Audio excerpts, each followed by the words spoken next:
Hey guys, and welcome back to Let's Play Ocarina of Time. Alright, I'm not too sure exactly where we left off last time. I think we were there in the castle town and we just got the bunny hood. Aw, look at it. So yeah, next up, we're pretty much ready to go on to our next destination area, sort of. There's still a few more little side things that we're going to be doing before we actually enter into the next dungeon. Of course, you know, there's always a ton of those to do, but we are at least making, you know, progress into new territory, so that's going to be cool. We're actually going to be seeing quite a few new places before we head into our next dungeon, so there's quite a bit of that to be had, so it's going to be pretty fun. But for now, where we're heading is this little area over here. We can check the sign and see that it says Zoras River. Watch out for swift current and strong undertow. Yep, so we're heading into Zoras River, the area of the Zoras, so it's a pretty cool place. There's actually quite a bit to do here in this little intermediate section between the Domain and Hyrule Field, so... ooh, picked up a magic jar and a rupee and some nuts mixed together. Awesome. Alright, let's just see what else we got. As you can see, the owl is waiting up there for us. I really don't want to go forward, but we don't have much of a choice, so make it quick. Hoo-hoo! Looks like you've gotten bigger and stronger already, Link. Just ahead lies Zoras Domain. The Zoras serve Hyrule's royal family by protecting this water source. Their door will not open for anyone except those who have some connection with the royal family. Let them hear the melody of the royal family. Hoo-hoo-hoot! Yeah, we already knew that, but thanks. I think we would have been able to figure that out. Either way, I guess that could be kind of helpful, so either way. Alright, so now that he's gone, let's roll into this tree here, and of course... Whoa, a sculpture is going to pop out. I almost always get hit by that one. I'm surprised I didn't, but there we go. Got another token there. Got to use some bombs to blow up the rocks, and again, I threw it instead of dropped it. There we go. Alright, so it's around the corner, and as we can see, there's a interesting guy here sitting next to the fence, eating something out of a sack. Let's talk to him. Yum, yum. How about some magic beans? They aren't selling very well. How about 10 rupees for one piece? Okay, sure. Alright, then we get some magic beans. Find a suitable spot for a garden and plant it with seed. Then wait for something fun to happen. Ooh, something fun. On select item subscreen, you can set it to and plant it with seed. Yeah, we know. If you want to plant beans, go around and look for soft soil. Okay, well, it turns out we can keep talking to him and keep buying more beans. But of course, every time we do so, he's going to say something a little bit different. They're not that popular yet. How about 20 rupees for one piece? And he's going to increment the price by 10 rupees every time. So we already can't buy another one, but that's okay, because we're going to get a lot of money pretty soon. So, yeah, we can also go ahead and sort of demonstrate that since there's a little patch of soft soil right next to him. This is, like, I think the only one in the game that doesn't have a gold Skulltula in it, so, you know, don't bother with the bugs. But we can plant the magic bean. Ooh, that was fun. Is that what it was talking about? So yeah, it kind of plants this little sprout here that really doesn't have too much use for us yet, but it will definitely be useful later on. There's a lot of those patches kind of around the world, you know, you've already seen quite a few of them, so yeah, those are going to come into play quite a bit later, but for now we're pretty much just need to, you know, plant beans in them. That's kind of the objective with those, so... Alright, so now we can continue on through Zoras River, and this is a pretty interestingly laid out place, if you ask me. There's a lot of, I mean, just look at the map. It seems like there's just a lot of random ledges everywhere, so it can be kind of tricky to find your way around, but it's really not that difficult, so. Before we head any further, we want to check out this little log on the right. If we walk out on it, some frogs are looking at you from underwater. Interesting. So what we want to do here is take out our Ocarina. And, whoa, holy crap, that's pretty awesome. Yeah, so these frogs are kind of gonna sit here and, you know, respond to what notes we're playing. So, let's play them a song. Let's start with Zelda's Lullaby.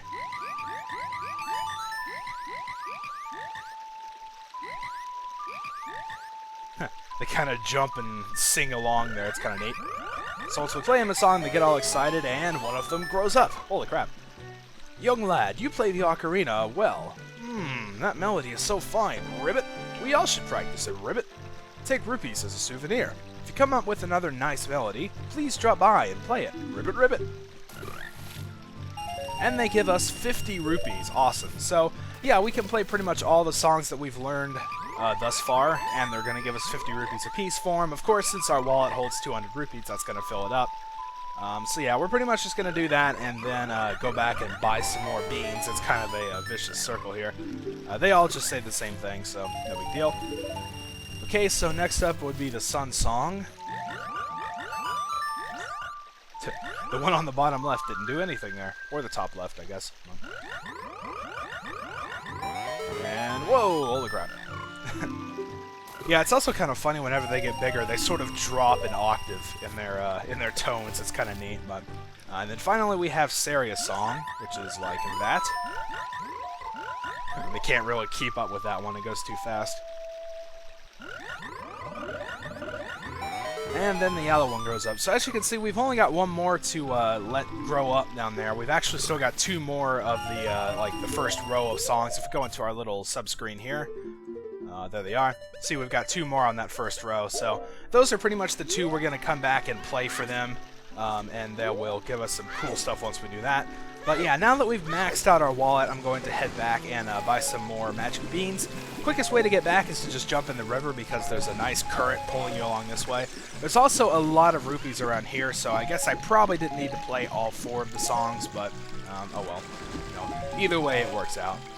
So let's get back up and make our way back around again. Like I said, I think I said this anyway. We're going to be spending quite a lot of time in the Zoras River area, so get used to seeing it for a little while, I guess. Alright, man, I got more money. How about some magic beans? They are getting to be quite popular. 30 rupees for 1 piece. We should be able to buy them until they get up to 70 rupees, I think. So, how about some magic beans? They're all the rage. They're not all the rage. I'm the only one buying them, okay? That doesn't count as being all the rage. Alright, so yeah, we can do the 50 and the 60, which will give us 20 rupees left at the end. So, there we go. And one more. These are the super popular magic beans. In case you're wondering, they'll soon be sold out. Hey, alright, cool. Super prize, 60 rupees. And there we go, that's all the magic beans we can get for now. We ended up with 5, so that's alright, I guess. Okay, so now we're pretty much going to be heading back up the river, but this time I'm going to grab this Kuko, and, no, not the rock. Come on, Link, don't you know the difference between a chicken and a rock? Yeah, so we're going to grab him and take him upstream with us. We're actually going to use this Kuko, well, maybe not this one in particular, but we're going to use Kukos in general to get 2 heart pieces in this area. You can see one up there. We are going to be getting that one here. That's actually the next thing we're going for. So let's make our way back up and around. Kind of go around this thing. Oop, and back. Don't let this thing touch the water. If you do, then it will fly away and go back to the beginning of the area, so you'll have to go back and pick it up again. That can be kind of annoying. So when you throw it up these cliffs, you want to be sure to grab them as soon as you can, or else they'll most likely run back into the water. So that was close both times there. Okay, so if we come over here, we can look and see there's a little narrow strip of land here. We're done with this Kuko, so let's just throw him, and he'll go back. And we want to climb up the ladder here. Oh, come on, climb it. There you go.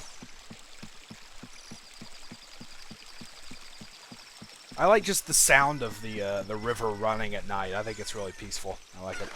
So then we can grab the chicken that's up here and make our way across to this platform with the Gossip Stone. We don't really need him to get here, but we do need him to get to the heart piece. So basically, once we get this, I'm going to try to skip the heart piece text as soon as we can and pick this guy back up again. So let's see how it goes. Skip it. Pick him up. Pick him up. Pick him up. No! Crap. It wouldn't let me. The little prompt didn't come up. So, oh, wow. Holy crap. It went back there. Come on. Climb up that. Cool. Alright, yeah. Otherwise, if he hits the water, then you'll have to go all the way back and grab another one. I was actually kind of lucky that he just fell off to the side there. That was pretty neat. But alright, so yeah. Let's just keep taking him up further through the river. We're pretty much going to get to the end of it here. And there's another heart piece right at the end. There's also a sculpture that we can pick up over there, so that'll be pretty cool.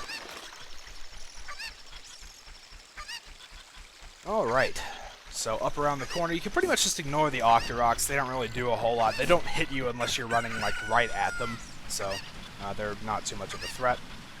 So we want to come up here. This is always an interesting area. I always thought it was laid out so weird with all these, you know, bridges going everywhere. It's kind of strange looking, but we can look over here and we can see there's another heart piece. So let's grab it with the Kuko. And there we go. We're finally done with the Kuko, so this one can run off if he wants. I really don't care. There's also a sculpture that we can get here if we drop down to this part. We're going to have to make it night, so let's do that real quick.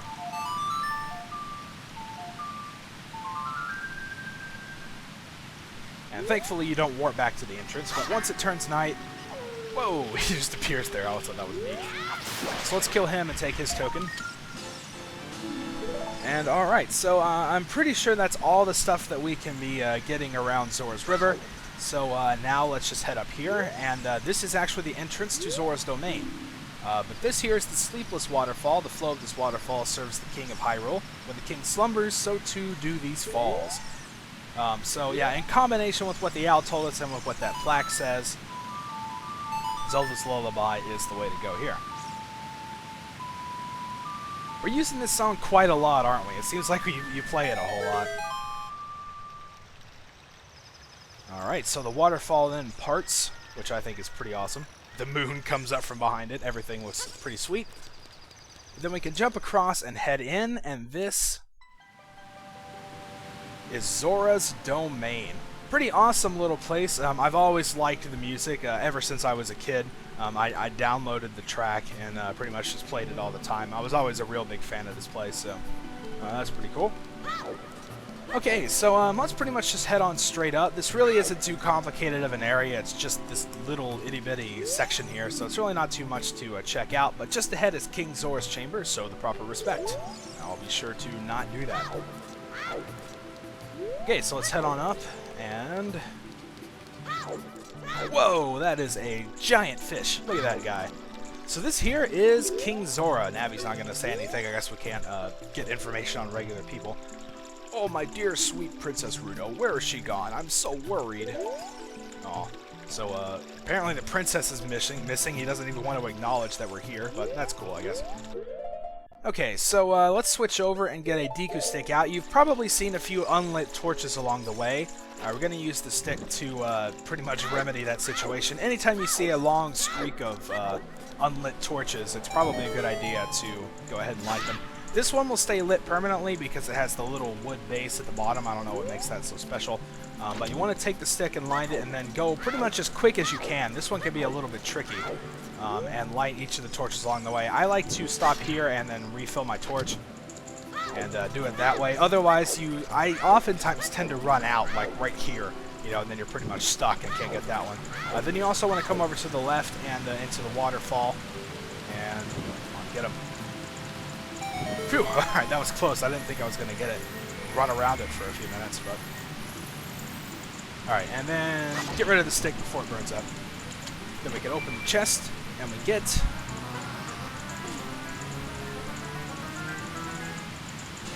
another piece of heart. We're picking them up left and right here, aren't we? I don't even know which one we're at. Collect 4 pieces total, so I guess that would be the first one. Let's go ahead and see. Well, that's an interesting view. Yeah, that would be the first one. Alright. So that is pretty cool. There's also another thing that we can pick up around here, which is a kind of interesting little upgrade. We want to go all the way back up to Zora's chamber. We're going to have to, King Zora's chamber, rather. We're going to have to be doing that quite a lot, so get used to the layout of this place, I suppose. Okay, so let's go on up here, and once we get up to the top, we're going to make sort of a left turn. You can kind of see there's a little narrow passageway interconnecting the two areas here. So we are going through here and talking to this very tall and very skinny Zora. He looks kind of disproportional to me, but whatever. So this guy's advertising the diving game for 20 rupees, which we have just enough money. So let's go ahead and play it. Okay, pick up all the rupees I throw from here. You have only a limited amount of time. When you pick them all up, come back here. I'll give you something very nice. Ooh, something very nice. Alright, so yeah, he's going to toss some rupees down in here for us. Let's go ahead and dive down and pick them up. This game is actually really pretty easy. Did I just pick one up there on that first dive? That was awesome. I've never done that before. So yeah, pretty much just make sure you're not really limited by the time limit too much. So Really, it's a good idea to just take your time and make sure that you grab them on each dive. Because as you can see, I've still got 30 seconds left and only one more to pick up. So this is a pretty easy game. Just don't panic, and you'll get it. Hey, congratulations. I've got something very nice for you. Come and get it. Oh, man. Dangling that something very nice in front of my face. I can't resist. Alright, so let's see. I think I'm going to end the part off right here. I guess I could go ahead and address this. As most of you know, the time limit has been lifted for on YouTube for people who don't have like copyright violations, things like that. And I am one of those people, so technically I could upload as long a video as I want. What I'm going to be doing is sticking with the same formula. It's going to be about 15 minutes, 5 times a week. That's just the way I prefer to do it. So in case any of you were wondering, that's how it's going to go. Alright, so since we're pretty much done in Zoras Domain, we're going to be heading out to a brand new area next time to pick up some more stuff, so it's going to be pretty neat. Until then, thank you guys for watching, and I'll see you next time.